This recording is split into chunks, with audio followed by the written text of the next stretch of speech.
नमस्कार। आज हम एक बहुत ही दुखद खबर पे बात करने वाले हैं।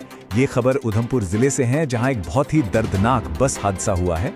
इसकी पूरी जानकारी हमें सीधे मौके पर मौजूद अधिकारियों से मिली है।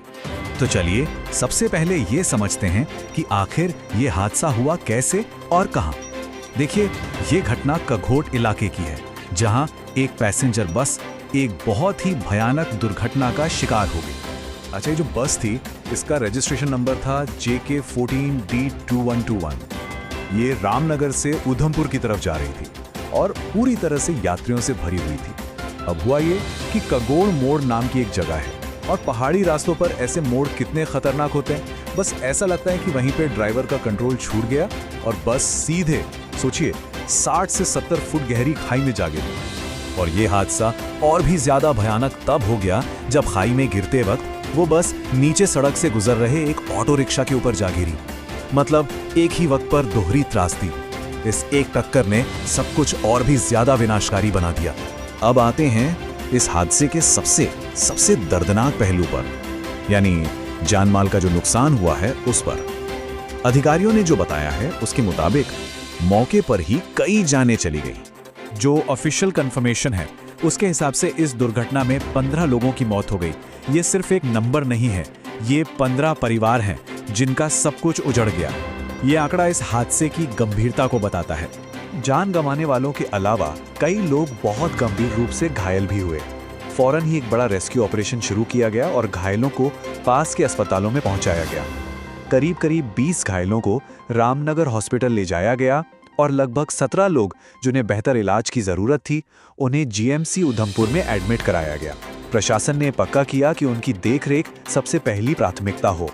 देखिए, ऐसी घटनाओं में वक्त पर की गई कार्यवाही कितनी जानें बचा सकती है। तो चलिए अब देखते हैं कि कैसे फौरन एक जॉइंट रेस्क्यू ऑपरेशन को अंजाम दिया गया। और वाकई इस मुश्किल वक्त में इंसानियत की एक बेहतरीन मिसाल देखने को मिली। सबसे पहले तो वहाँ के जो लोकल लोग थे वो मदद के लिए दौड़े। फिर उनके साथ कंधे से कंधा मिलाकर पुलिस, एडमिनिस्ट्रेशन और इंडियन आर्मी के जवान भी बचाव के काम में जुट गए। ये जो पूरा रेस्क्यू प्रोसेस था, ये कई स्टेप्स में हुआ। सबसे पहले लोकल लोगों और पुलिस ने घायलों को बाहर निकालना शुरू किया। कुछ ही देर में एसएचओ मतलब स्टेशन हाउस ऑफिसर, एसडीपीओ यानी सब डिविजनल पुलिस ऑफिसर और SSP senior superintendent of police जैसे सीनियर अधिकारी भी मौके पर पहुंच गए और पूरे ऑपरेशन की कमान संभाली। बाद में बस का जो मलबा था उसे हटाने के लिए एक हाइड्रोलिक क्रेन भी बुलानी पड़ी।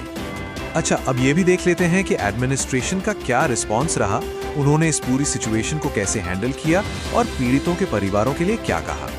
जम्मू कश्मीर पुलिस के जो टॉप ऑफिशियल्स हैं, यानी DGP, director general of police और आईजी, इंस्पेक्टर जनरल, वो लगातार फोन पर सिचुएशन पर नजर बनाए हुए थे।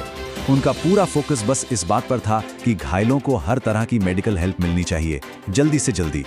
सिर्फ इतना ही नहीं, सीएमओ यानी चीफ मेडिकल ऑफिसर और पुलिस के दूसरे सीनियर अधिकारी खुद उधमपुर हॉस्पिटल में मौजूद थे। वो पर्सनली वहां रहकर ये सुनिश्चित कर रहे थे कि हर एक घायल को सबसे अच्छा ट्रीटमेंट मिले। मौके पर मौजूद एक अधिकारी ने भी अपनी संवेदनाएं जताईं।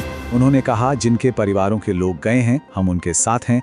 उन्होंने भरोसा दिलाया कि इस मुश्किल घड़ी में प्रशासन और पुलिस पूरी तरह से पीड़ित परिवारों के साथ खड़ी है। तो ये जो दुखद हादसा हुआ है, ये हमें एक बहुत ही गंभीर सवाल के साथ छोड़ जाता है। सवाल ये है कि पहाड़ी और घुमावदार सड़कों पर इस तरह के हादसों का सिलसिला आखिर कब रुकेगा?